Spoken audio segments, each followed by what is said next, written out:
Thank you. This is case number 214C0633. The final settlement conference. Okay, look, somebody's got their mic on. I'm going to cut you off if you don't turn it on mute. Hello? Waiting.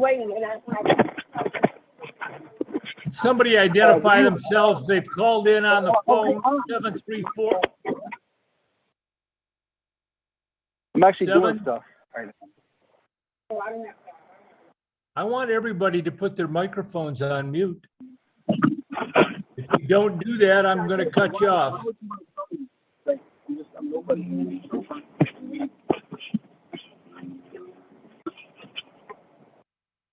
Would the person who's calling in from 734 want to identify yourself, please? Now they put it on mute. Whitney Passano. Say it again. Whitney Passano. You want to all right, good. All right. Case number 214C0633, Hero Handyman LLC versus Whitney Passano. Mr. Passano, I know you're on the phone. Is there a representative from the plaintiff, Hero Handyman LLC? Yes, Your Honor. Good morning, Your Honor. This is Alexander Morning. from Handyman Hero. How are you? I'm fine. Can I have your last name, please? Kronung. All right, Mr. Cronin. All right, we're here today on a final settlement conference. As I understand the pleadings, there was a contract for $549 to do some handyman work. You did the work and you still have an outstanding balance of $188.79. As I go down here, I've got some claim for $2,058, which I don't understand. But okay, let's do this. Let's get both of you to raise your right hands. You both solemnly swear that the testimony you're about to give is the truth, the whole truth, and nothing but the truth. Yes, Your Honor, I do. Okay, Mr. Passano? Okay, I do. good. Excellent. Mr. Cronin, why don't you go ahead and tell me the basis for your claim? I think I understand it, but I'm a little mystified by the claim being $188 and then cost being over $2,000. So, Yes, sir, you are correct. The initial cost was $549. We did come out. Mr. Passino agreed to the work in writing. He confirmed in writing afterwards that the work looks good. He said that he will gladly pay us.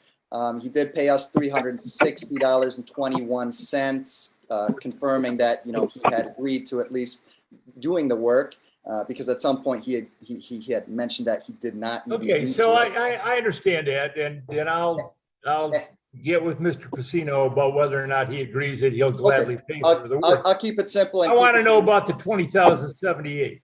Gotcha. That's Gotcha. So we filed an additional claim for tortious interference, and we had actually updated that in our amended claim on 2/28 to 2,887. That's for having to take 27.4 hours off of work to deal with this case, including attempting to serve Mr. Passino himself,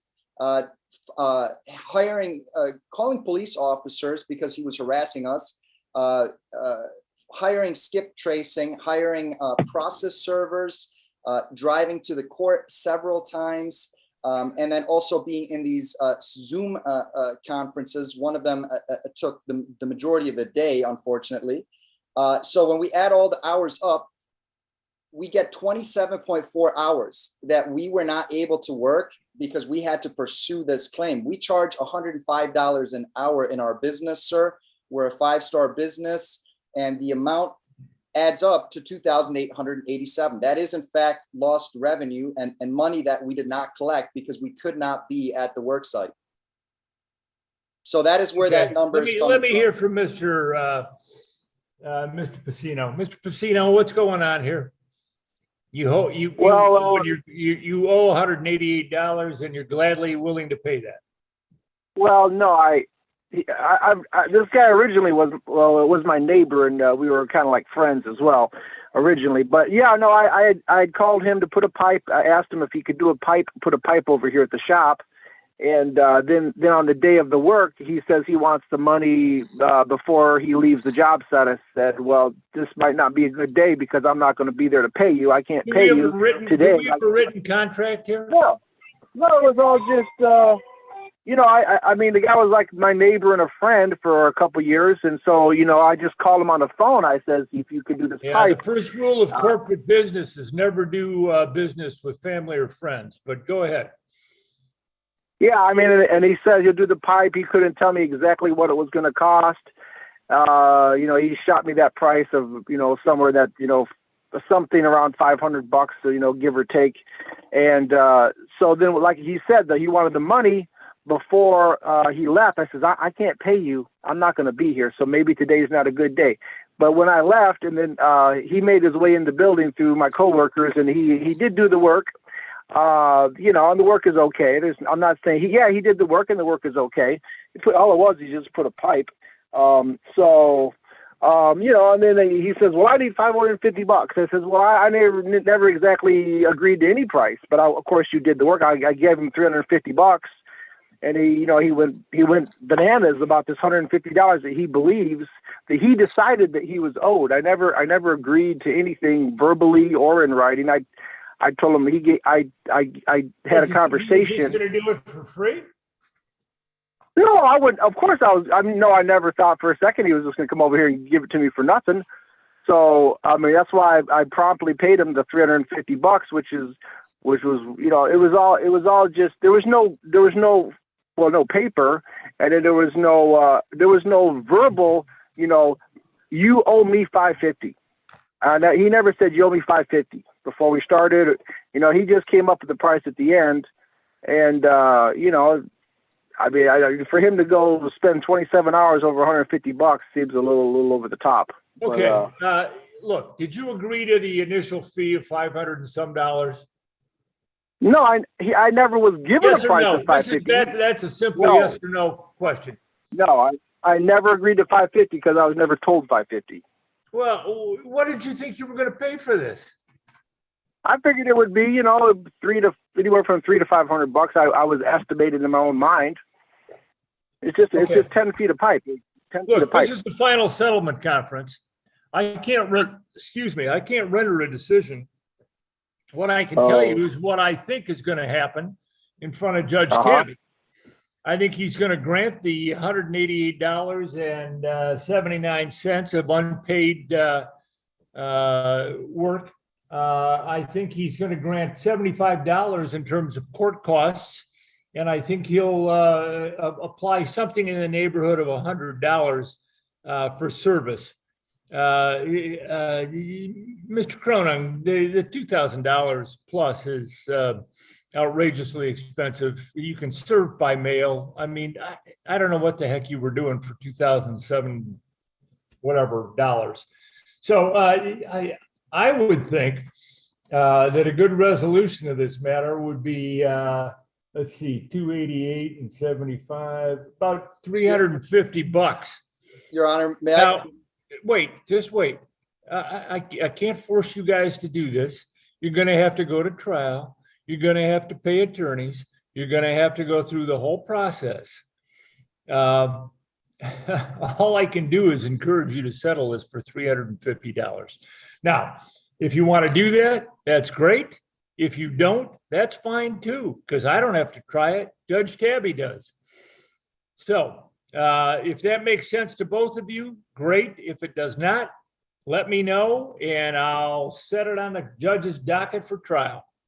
Your Honor, am I able to represent myself in court at trial? Sure, but you know the old adage.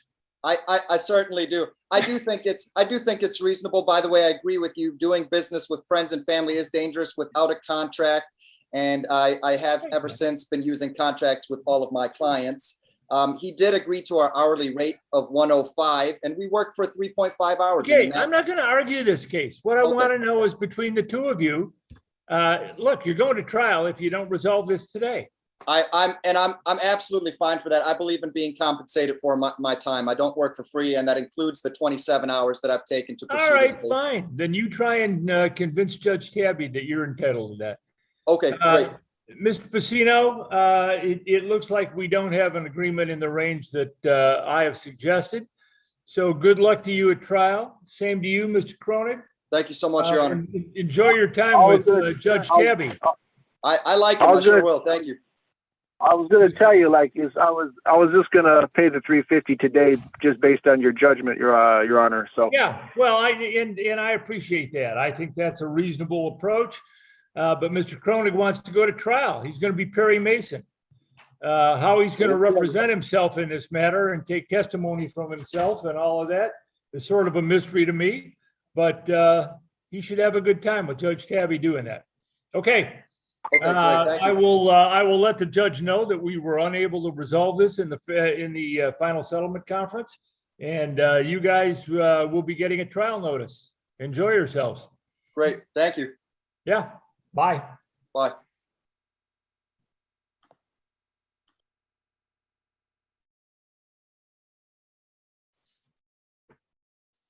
All right. Our next case is case number 221C0191. Mark Feaster versus Mark Shepard at Gene Butman Ford. Mr. Shepard, I can see you're here. Good morning. Yes. Let's find out if Mr. Feaster has appeared this time. Mr. Feaster, case number 221C0191, motion to set aside by the plaintiff. Well, it's pretty simple. Plaintiff didn't show again. That may be 2 or 3 strikes, I don't know, but the motion to set aside is denied and the original dismissal is in place. Mr. Thank Shepard? you, Your Honor. Thank you. Yeah. You're welcome. Sorry to take your time. This is, 2 times the plaintiff hasn't shown. Okay, so I'm going to note that the motion to set aside is denied, and you are all set. You should get a copy of that, of my order. Well, one question. Can he waste our time again on this? Your time and mine? What, you want to do it again? No. No, I think we'll make this about as final as you can get. Okay? Great. Thank you, sir. All right. You take care. Thanks for coming. All right. Bye-bye. Bye.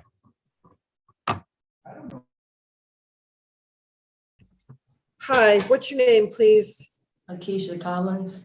Miss Collins, I am super, super angry that this didn't get resolved yesterday. And I am so sorry because I know we had a whole conversation about what else was going on. And you heard all of us looking and trying to find out, and everybody was in agreement that nothing was coming and that you could go home, and we couldn't find it anywhere, including the prosecutor who was on here yesterday looking in his files, and he couldn't see anything either. So I am terribly, terribly sorry that you ended up having to spend another day in custody. And I am not happy that that happened. That is frankly frustrating and embarrassing for the court system, that we can't even tell a person what's going on in their life. That's not cool.